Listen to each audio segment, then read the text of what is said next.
Bien, señores, una bienvenida cordial a nuestro amigo economista Alejandro Arredondo, primer programa del año que hacemos aquí en Sobre los Hechos. Yo espero que sigamos haciendo otros programas. Don Alejandro, bienvenido. Bueno, muchas gracias. Yo privilegiado, altamente privilegiado por ser el primer invitado a tu programa de este año 2023.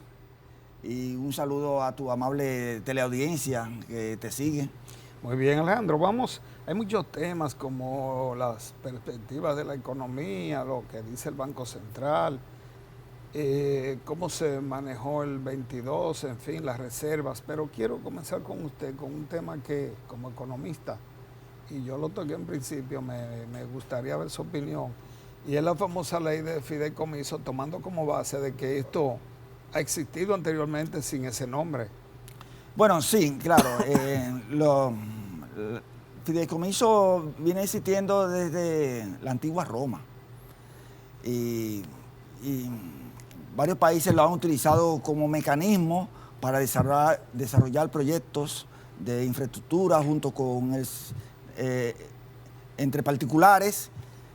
Hay fideicomiso privado, hay fideicomiso público y hay fideicomiso que se dan entre el Estado y el sector privado. Entonces, en este caso, en el caso de la República Dominicana, con la ley 189-11, que es la ley de fideicomiso prestador hipotecario, que impulsó, dinamizó el sector de la construcción para construcción de viviendas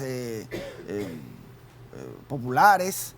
Se estableció ese fideicomiso y también hay un fideicomiso para el manejo de las carreteras, el RD Vial, que ha sido de lo más exitoso. Actualmente hay alrededor de unos 21 fideicomisos que han sido puestos en ejecución mediante decreto. Pero se ha proliferado esta figura de fideicomiso, que es más bien la cesión de parte del Estado a cierta administración. Me gustaría que usted me defina el concepto. ¿En qué consiste el fideicomiso que se plantea ahora? El fideicomiso que se plantea ahora es una asociación, una cesión de administrar bienes del Estado junto con el sector privado. Bien, entonces eso tiene que estar regulado por la cantidad de fideicomisos que hay. Entonces, es una forma de conseguir recursos extra presupuestarios para llevar a cabo proyectos que son necesarios para el país. El fideicomiso como tal, si se enfoca hacia el área de desarrollo, es bueno. Lo que pasa es que en el fideicomiso público es necesario ciertas regulaciones para evitar que bienes del Estado sean traspasados, ya sea de manera paulatina, periódica, al sector privado. Bien, entonces, con un fideicomiso se da el caso de que se puede concertar empréstitos, deudas, que esa parte hay que regularla en el caso de los fideicomisos públicos, de manera que cuando termine el plazo, el vencimiento de ese fideicomiso, esas deudas que han contraído dentro de esa figura jurídica, porque es una figura jurídica económica, el Estado tenga que asumir esas deudas. Y eso no puede ser. No puede ser que deudas que asuman los fideicomitentes. Que no lo asume el Estado. No la pague el gobierno del todo. Exacto, no la pague el Estado a finalizar el periodo de ejecución de ese fideicomiso. Hay fideicomisos privados, pero ya tienen otra característica. Fideicomisos privados, por ejemplo, usted tiene una herencia y quiere que esa herencia viene casa, edificio, vehículo, se llama una empresa que le prepara ese fideicomiso con características particulares, si es la administración, si es la posesión de ese fideicomiso, pero para que la administre eso, y una vez que usted desaparezca, muera, entonces no la desbaraten. No la desbaraten, exactamente. En el caso del fideicomiso público, se da el caso que son un poco más delicados, porque son bienes del Estado, son bienes del pueblo, vamos a decirlo así, y evitar entonces que esos bienes entonces sean traspasados al sector privado. Es un poco más delicado, por lo tanto se debe de tener la debida regulación que por lo que he visto en esta ley que se aprobó recientemente en la Cámara de Diputados, está en el Senado, pasará entonces a un proceso de promulgación, se debe de pasar por todos esos filtros, tanto no solamente en la parte que tiene que ver con la deuda, sino también en las compras que hacen para desarrollar ese fideicomiso que se estuvo discutiendo, que esa ley de compra, la 340-06, es una ley muy rígida. Entonces, lo que se trata es de que en el fideicomiso público, en el proyecto, la ley, sean más ágiles los procesos de compra, siempre manteniendo el espíritu de la ley, de competitividad, equidad, eficiencia. Bien. Pero se asigna a un grupo de empresarios o se hace un concurso.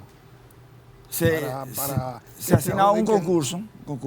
Y participa varias gente. Sí, participa. En el caso de Pedernales, ¿cómo es? En el caso de Pedernales es un fideicomiso que fue por decreto. Ya ese está asignado. Ese está asignado. Y ahí está la fiduciaria Banreserva, que es una entidad pública. ¿Lo asumió económicamente? Sí, claro, lo asume. Entonces ella es la que se va a encargar de administrar ese fideicomiso. Hace unos meses se estuvo discutiendo un proyecto de decreto que era el fideicomiso de la central termoeléctrica Punta Catalina, que ahí era mucho más delicado porque la central termoeléctrica Punta Catalina ya existía. Existía y es una empresa pública, pero entonces está por el carácter político que tuvo ese proyecto, tuvo en la mira de los medios de comunicación, de los políticos, y entonces se le agregó que los que iban a estar administrando esa parte eran del sector privado. Entonces eso llamó la atención, entonces se retiró ese proyecto y se produjo de que se hiciera un proyecto, se preparara con un conjunto de abogados expertos en la materia, un proyecto de ley de fideicomiso público para que regulara, porque se van a seguir haciendo fideicomisos. Son estrategias de desarrollo que asumen los gobiernos para llevar a cabo sus planes. Claro, pero que en países como este, que se necesita inversión, el problema es que se les regala la cosa a la gente. Yo decía... Precisamente, eso es lo que se debe de regular, de evitar ese asunto. Porque aquí se hace un resort en el este y los paquetes, aquí no llegan los dólares. No, se quedan fuera. Entonces eso yo no entiendo esa parte. Lo que se queda el país es con el consumo interno. Sí. Y el consumo interno de los turistas, todas las compras y contrataciones que hace el sector privado y los impuestos que puedan pagar, que muchas veces tienen exenciones a largo plazo. Entonces, sí, al final, sí, uno no sabe ni cómo es mejor esto, pero eso es complicado. Pero lo importante es, Marino, que ya una vez que se promulgue esta ley de fideicomiso público, haya un marco regulatorio para todos los fideicomisos públicos, porque no lo había, era necesario y se van a seguir haciendo fideicomisos. Bueno, vamos a hablar un poco de economía. El gobernador del Banco Central ofreció unas declaraciones en un evento sobre turismo donde estuvo el presidente Abinader y destacó la fortaleza de la moneda hay reservas en dólares por 15.000 millones. 14.000 millones de dólares, de acuerdo a la información. Eso es, y entonces, bueno, eso ayuda. Y otra cosa, Alejandro, ¿por qué los precios están tan altos? Bueno, de los productos. Bueno, comenzando con lo último, para luego seguir con las reservas internacionales, nosotros fuimos afectados, hemos sido afectados por la inflación que a nivel internacional ha estado presente, persistente en la economía mundial, que comenzó desde antes del conflicto bélico Rusia-Ucrania, pero que se incrementó luego con este conflicto bélico que ya lleva 10 meses, ahora en el mes de enero va a cumplir 11 meses y no se vislumbra todavía una solución. Eso disparó y creó mucha incertidumbre en los mercados internacionales y en la inflación.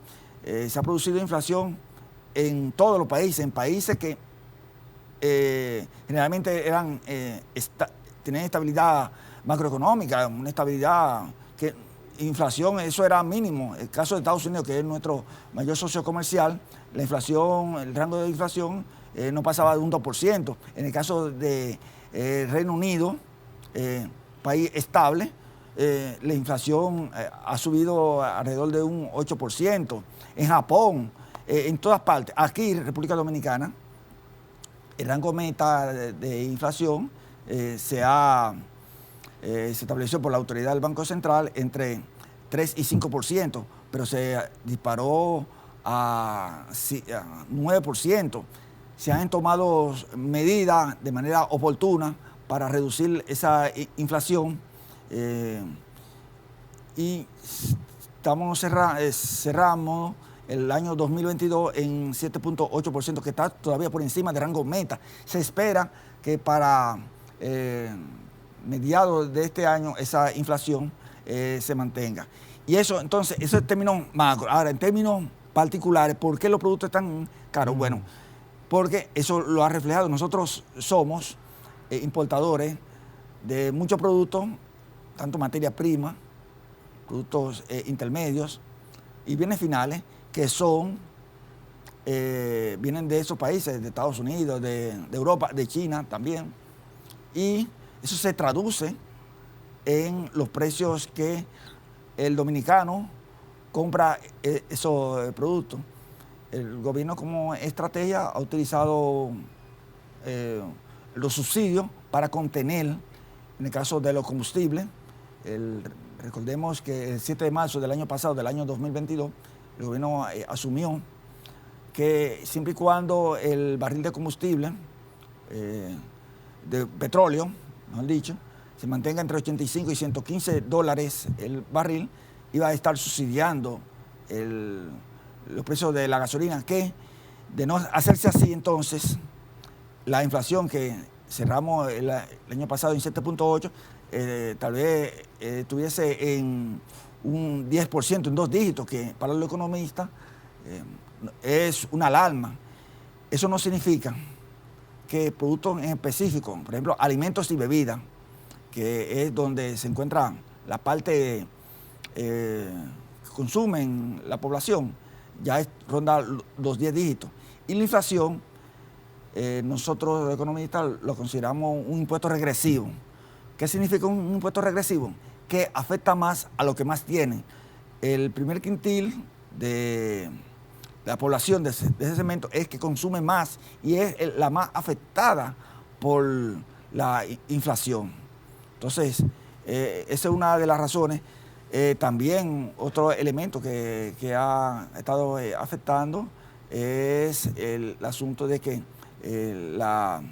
para contener la inflación se han aumentado la tasa de interés como medida monetaria para absorber parte de ese dinero circulante extra que hay en la economía. Entonces, creemos entonces que los niveles de inflación, niveles de precios en el país se reduzcan, porque está afectando sensiblemente los bolsillos de todos los consumidores. Bien, vamos a la pausa, de regreso aquí con Alejandro Arredondo, economista.